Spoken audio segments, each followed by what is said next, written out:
Wouldn't have seen it. It came from behind the defender, but off the post. By far the closest Stoke had come to a goal. Headed by Davis, drops to Lawrence.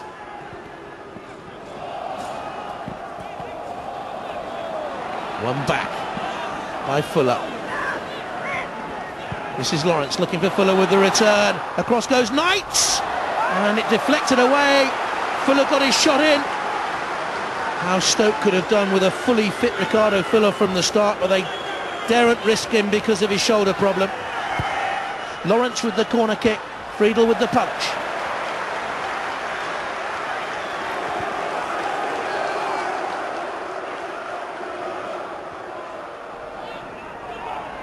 Wilkinson, BT, clever cross, Shawcross has stayed forward, and Stoke have one back.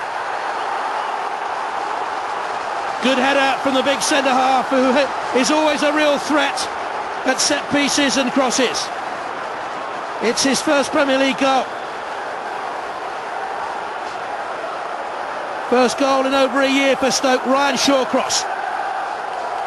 Aston Villa 2, Stoke 1. Is there life in this game yet with 3 minutes to go?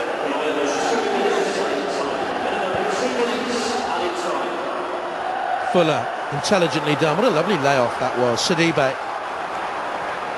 BT got clouted there by Luke Young. The assistant referee has flagged. The referee's playing the advantage. BT was quick to get on his feet. He did very well there for Luke Young, the Stoke player. Into Fuller. The header back to Sidibe. It's Whelan! It's 2-2! Stoke out of jail! What a comeback! Look at the jubilation! 2 goals in 4 minutes for Stoke City. A great leap there by Fuller. Sidibe couldn't get the shot away, but Whelan kept it low. It was the only place from where he could beat Brad Friedel, and he did. You really couldn't see this coming when Carew put Aston Villa 2 ahead. In the opening days of the season, Stoke stung Aston Villa with a late winner, and they've stung them again at Villa Park with a late equaliser. It finishes Aston Villa 2, Stoke City 2.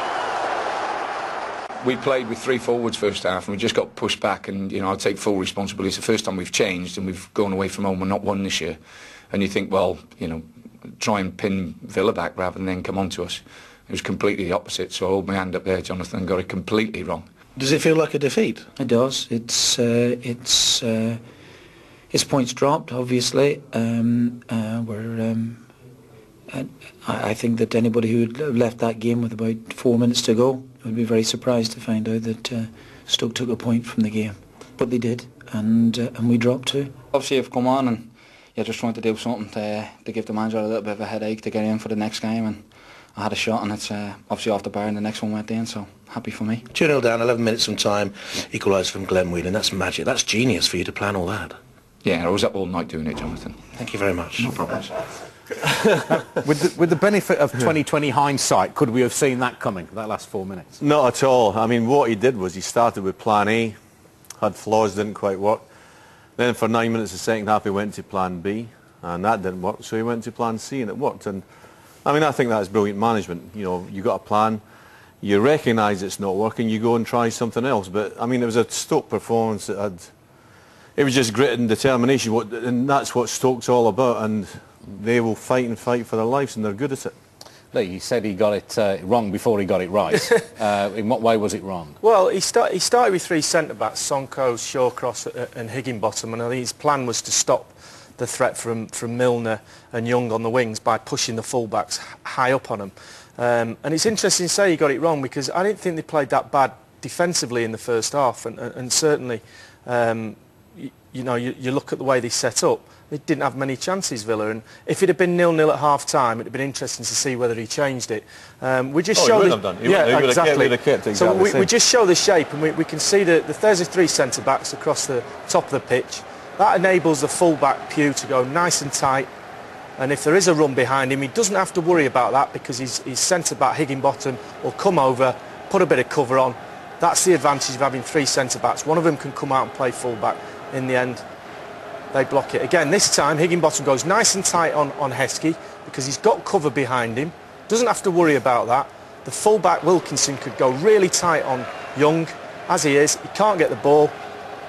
He's nice and tight. They end up playing it back into midfield and hitting a long, hopeful ball into the box where the keeper comes out easy. When they do break the ranks, Milner gets through here, he's away from Pugh, he's going to attack. Now they've still got an extra defender at the back. There he is, Shawcross. He's the one who eventually comes across because he's got no man to mark and actually blocks the shot. But going forward, that creates nothing if your forwards are pushed back. And Sonko just hits a big hopeful ball up front. Unfortunately, it was him 3 times on the trot. No get-out ball. Pressure the whole of the first half. Although they didn't actually get many chances, they were under pressure. Does well here, wins the ball. Where's he going to pass it? So in the end, they give the ball away. And so they didn't really have an out ball. And Al's going to talk about that now. And what they did, that was plan A. Didn't work. They went 1-0 down. Then plan B and plan C came. But it's so important that when you play like that, if you play defensively and get men behind the ball, that you have got an outlet, because invariably it just comes straight back to you and straight back to you and straight back to you. It doesn't matter how well you defend, sooner or later, against a team like Villa, they're going to penetrate you. And what happened was that they got the goal, and then Pulis went to plan B. That didn't work, and then he brought on Fuller, who was a brilliant outlet for them, and it just changed the whole face of the game. Here we are, like 9s, 10s behind the ball. 5 picks up here, and he just drills it forward. Now that's the furthest man forward on the right-hand side that Stoke have got. So no outlet whatsoever. So we'll fast forward this in a minute. Villa pick it up, and they just play it with ease. There you are, pass, pass, pass, through the middle, comes to Milner, Petrov forward, it's in the back of the net. So 9 minutes into the second half, he brings on Fuller. Big, strong, quick, and no doubt about an outlet, you know. Played into his feet, plays it back. He did that time and time again. Here, the edge of the box, big, strong, good turn, great hit, nearly scores. But this is the important one. Over the top, he's putting pressure on Knight. Under pressure, he hits it up in the air. Again, centre of the park, strong outlet, Stoke in possession. And then again, the one over the top, the pace onto it quick, and it's only a magnificent tackle from Luke Young that thwarts him. And then the second goal, played up top, he wins it in the air, great knockdown, comes back, great hit back in the net, and they've got a point. And that is absolutely magnificent. It was great management. Terrific. So what about the Villa? What do we say about their performance? We were watching the game today, and he just said there's a little bit of a spark missing today, and I think 7 of the starters today have played 90% of the games for Villa this season, which shows that that's consistency they're playing well. But in the long term, are they getting a bit tired? Are they getting a bit stale? And I just think today they just lack that little bit of spark. Yeah, they're probably getting a bit tired. They've had a lot of games. They played in the UEFA Cup. That was game 44. It was a lot, and I'll tell you something else. How fickle are the supporters? All right, they didn't play well. They should have won the game, but the supporters then they're booing. There is compensation for them because Martin's going to have a private dinner for 36,000. Not tonight, he won't. No.